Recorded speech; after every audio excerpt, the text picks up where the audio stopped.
उस समय मैं दुकानदारी कर रहा था। उस समय टेंट में बहुत भीड़ चल रही थी, सबका लोग कार से लोग आ जा रहे थे। और उस समय कुछ लोग उन्होंने कहा कि यहाँ पर लाई बालू जल चढ़ाई सरजू जी से और आप लोग दर्शन करके जाइए। और कुछ इस तरीके से लोग जुनून में थे, जोश में थे, तो वो लोग जो है ना मान करके वो लोग जो है लोग रोक रहे तो लोग ढकेल करके और वहाँ ईंटा पत्थरबाजी शुरू कर दी। उसके बाद जो लोग रोक रहे तो लोग साइड में हो गए, फिर लोग सब चढ़ गए एक बैग सब। और चढ़ करके इतना जोश था हम लोगों के पास, सब लोग तोड़ना शुरू कर दिए और 4.5 घंटे के अंदर जो है उसको गिरा दिया। हमको ताजुब भी नहीं था कि ये आज ढांचा गिर जाएगा। मैं दुकानदारी कर रहा था, बिल्कुल आराम से था। मेरे पास जो है कैसेट और पूजा पाठ के सामान की दुकान थी और सामान तो काफ़ी बिखर उखर गए, कुछ थोड़ा बहुत नुकसान हुआ। लेकिन हमने कहा कि क्या करें, फिर हम लोग घर चले गए। वहाँ पे स्थिति बहुत ख़राब हो गई। फिर ढांचा गिर जाने के बाद में फिर सीआरपीएफ सेंटर पुलिस आ गई। उन्होंने जो है सबको रोक करके और उसको अपने अंडर में ले लिया। वो जो बाबरी मस्जिद राम जन्मभूमि जो ढांचा था उसके आसपास में मुस्लिम रहते थे। वो सब डर करके सब भाग गए थे सब। उनके घर को जलाया वगैरह, कुछ घर को जलाया भी गया था। हाँ, कुछ जलाया गया। तो भाई उस समय जो काफ़ी था कि मुस्लिम जो है यहाँ पे रहने न पाओ, बिल्कुल से लोगों का मतलब ये था। 2 दिसंबर को हमारे घर को घेर लिया और हम फंस गए। तो हमने मतलब बहानेबाजी करके, क्योंकि मैं लुंगी पहने हुआ था, मामूली तरीके से खड़ा था और 200 का मजमा करीब हमारे पास चलाया।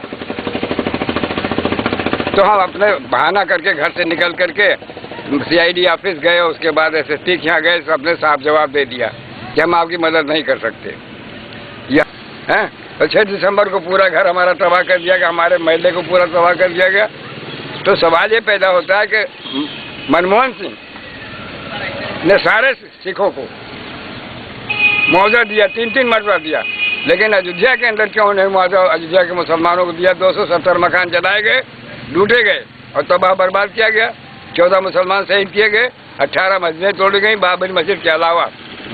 तो ये सब क्या है? क्या मुसलमान हिंदुस्तान में न रहे? ये पूरे 6 दिसंबर के दिन कार सेवकों ने अशोक सिंघल, विश्व हिंदू परिषद के और विश्व हिंदू परिषद से जुड़े कुछ साधु संतों के योजना के अंतर्गत, ये गोपनीय योजना के अंतर्गत बाबरी मस्जिद को तोड़ना प्रारंभ कर दिया गया था।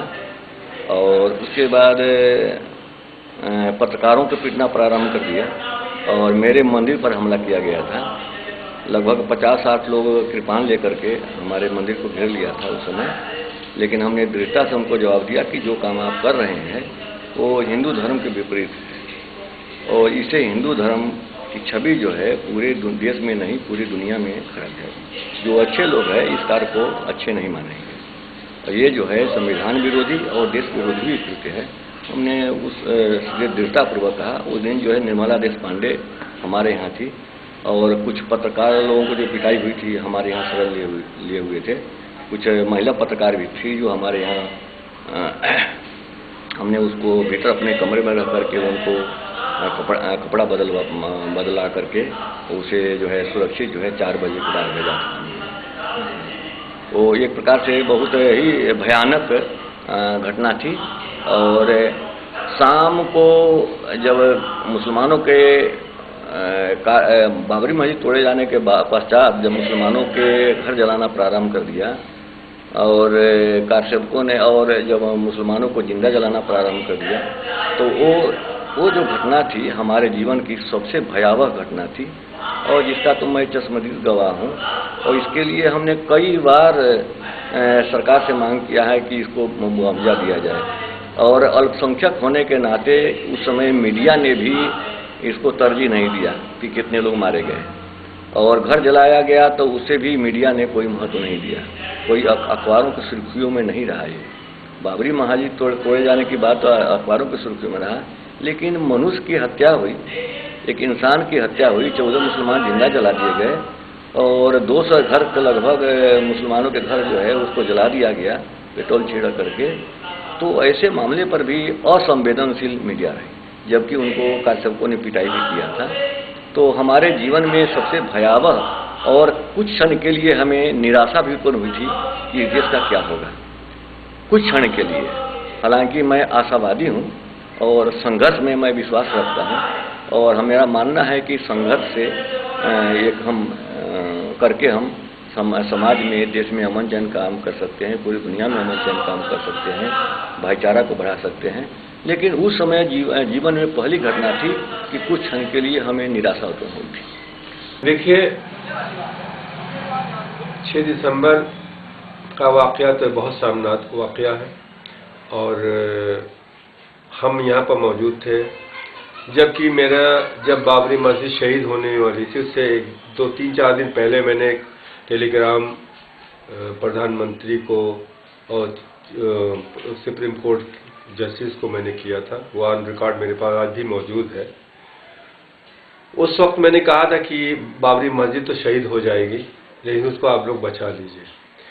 मेरी बात प्राइम मिनिस्टर से जब मैंने फ़ोन से मैंने किया तो वो उस वक्त बहुत बिजी थे, कोई मीटिंग चल रही थी, उनकी सेक्रेटरी ने फ़ोन से बात हुई।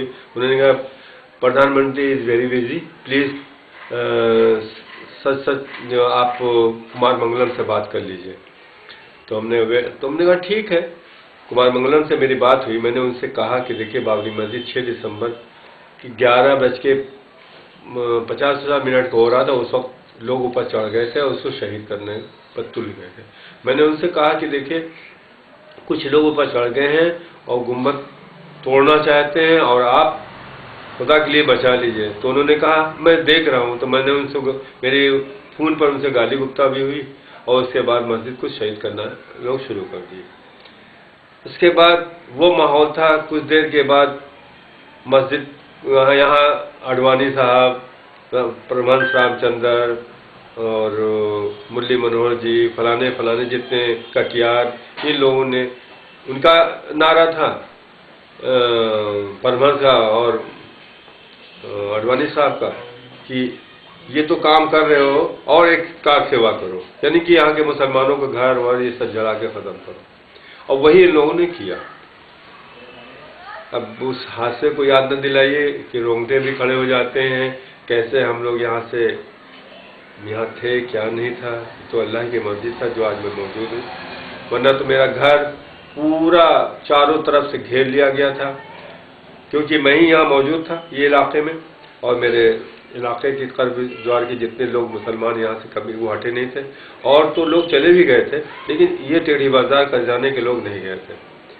काफ़ी हुआ, लोगों ने फिर मुसलमानों, यहाँ पर तूफ़ान हुआ, हर मुसलमानों को मकान जलाए गए, 14 आदमी शहीद किए गए।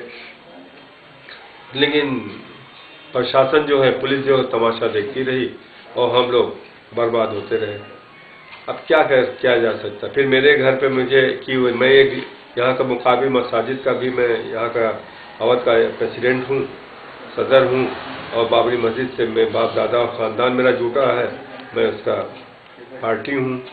इसलिए हर आदमी की निगाह मेरे ऊपर थी। चाहते थे इनको मैं मार डालूँ या करूँ, लेकिन अल्लाह की मर्ज़ी में आज यहाँ बाहर जिंदा आपके सामने हूँ। लेकिन काफ़ी खूब हुआ जो होना था, आज भी मैं यहाँ मौजूद हूँ। हाजी महबूब